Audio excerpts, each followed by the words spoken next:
मुझे आप ही का तो इंतज़ार था। और कोई है भी कहाँ मुझे सुनने के लिए। ना कोई मुझे देखना चाहता है और ना कोई मुझे सुनना चाहता है। मेरा चेहरा देख कर लोगों की मौत हो जाती है, मानो मेरी ज़िंदगी से खुशियाँ कहीं दूर चली गई हो। मगर ऐसा पहले नहीं था।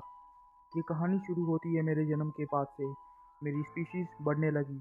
तब हम इंसानों से दूर रहते थे। जब मैं दूसरे पोकेमोनों से बात करता तो वो मुझे बताते कि पोकेमोन इंसानों के साथ रह सकते हैं।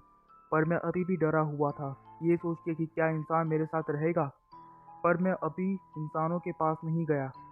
फिर मैंने थोड़ी हिम्मत दिखाई और कुछ दिन बाद मैंने एक इंसान को रास्ते से गुजरते हुए देखा। मैं उसके सामने आके खड़ा हो गया। वो मुझे देखते ही वहां से चला गया। पता है उसने क्या कहा? उसने कहा, कितना भद्दा पोकेमोन है। उस वक्त मैंने अपनी कॉस्ट्यूम नहीं पहनी हुई थी और इंसान भी मेरा चेहरा देख के नहीं मरा करते थे। ना जाने क्यों इंसान मुझे पसंद नहीं करते।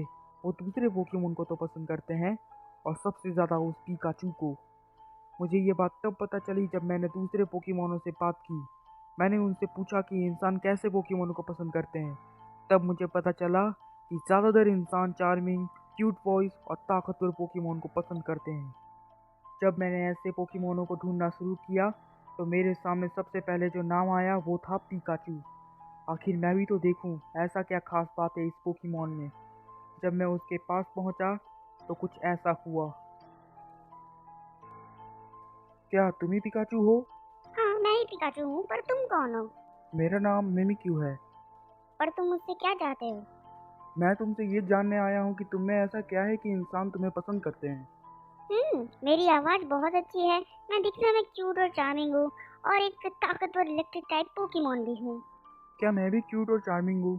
क्या मेरी आवाज़ भी अच्छी है? नहीं, तुम बहुत ही भद्दे हो और तुम्हारी आवाज़ बहुत ही बकवास। उस पिकाचू को ऐसा तो नहीं कहना चाहिए था। फिर मैं वहाँ से चुपचाप चला गया। उसकी बात का मुझे बहुत बुरा लगा। क्या मेरी आवाज़ सच में इतनी खराब है? ऐसा सिर्फ मेरे साथ ही नहीं हुआ, मेरे बाकी दोस्तों को भी यही सुनना पड़ा कि वो भद्दे हैं। वो सब आपस में खुश थे, पर मैं एक कोने में निराश बैठा हुआ था। कई साल बीत गए, पर मैं ऐसे ही निराश बैठा हुआ था। ये निराशा बढ़ती गई और एक दिन इस निराशा ने मेरी पूरी ज़िंदगी बदल दी। एक बार मेरा दोस्त मेरे पास आया। उसने देखा कि मेरे शरीर से कुछ काला काला निकल रहा है। जब मैंने पीछे मुड़कर उसे देखा तो उसकी हालत ख़राब हो गई। हाँ, जानता हूँ, ये मेरा एक अटैक था। कर्ज। ये कर्ज मामूली नहीं था। ये कर्ज मेरी निराशा और अंदर के गुस्से से बना हुआ था। कोई भी मुझे देखता तो उसकी हालत ख़राब हो जाती। मुझे नहीं पता था ये क्या हो रहा है। ये कर्ज धीरे धीरे मेरे सारी स्पीसीज में फैलता गया। कुछ बीमार हो गए तो कुछ मेरी तरह मनहूस। जो बीमार हो गए थे वो इस दुनिया से चले गए, और जो मनहूस हो गए वो आज इस श्राप के साथ जी रहे हैं। अब अगर हमें बात करना होता तो हम एक दूसरे को नहीं देखते। एक दिन गलती से मैं किसी इंसान के सामने आ गया। उसने मेरा चेहरा देख लिया। वो बहुत डर गया। वो इतना डर गया कि वो उस जगह से हिल नहीं पाया, और अंत में उसकी वहाँ पे ही मौत हो गई। मैं बहुत डर गया। मैं इतना डर गया कि मैं वहाँ से चला गया। मैं सोच रहा था मैं क्या करूँ।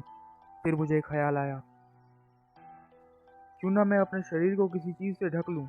इससे कोई भी मेरा चेहरा नहीं देख पाएगा। फिर मैं सोचने लगा कि मैं किस चीज़ से अपना शरीर ढकूँ। फिर मैंने पिकाचू की कॉस्ट्यूम बना ली, ये सोच के कि लोग मुझे अपने पास रखेंगे और मेरा चेहरा देख के उनकी मौत भी नहीं होगी। मैंने ये सुझाव सब बचे हुए मिमिक्यू को बताया। वो तैयार हो गए। सब ने पिकाचू का कॉस्ट्यूम बनाने को मुझे कहा, क्योंकि सिर्फ मैं ही पिकाचू से मिला था। कुछ दिन बाद कॉस्ट्यूम बन गई और हम सब ने कॉस्ट्यूम पहन लिया। पर हमें क्या पता था कि हमारी ज़िंदगी में खुशियाँ लौट के नहीं आने वाली। मेरी वजह से एक और इंसान की मौत हो गई, और इस हादसे ने मुझे इस पूरी दुनिया के सामने लाकर खड़ा कर दिया। और वहाँ से जन्म हुआ एक मनहूस पोकेमोन का। ये सब शुरू हुआ जब मैं उस पिकाचू से मिलने गया। अगर वो मुझे भद्दा नहीं बोलता तो शायद ये श्राप मुझे कभी नहीं लगता। आई होप आप सब मिमिक्यू की परेशानी समझ गए। वो बस इस श्राप से छुटकारा चाहता है। इसमें आप उसकी मदद कर सकते हैं, बस उसे पिकाचू से ज़्यादा फेमस करके। और साथ ही कमेंट बॉक्स में वोट करके बताएं कि आपको पिकाचू ज़्यादा पसंद है या फिर मिमिक्यू। तो इसी के साथ मैं चलता हूँ और मिलेंगे नेक्स्ट वीडियो में।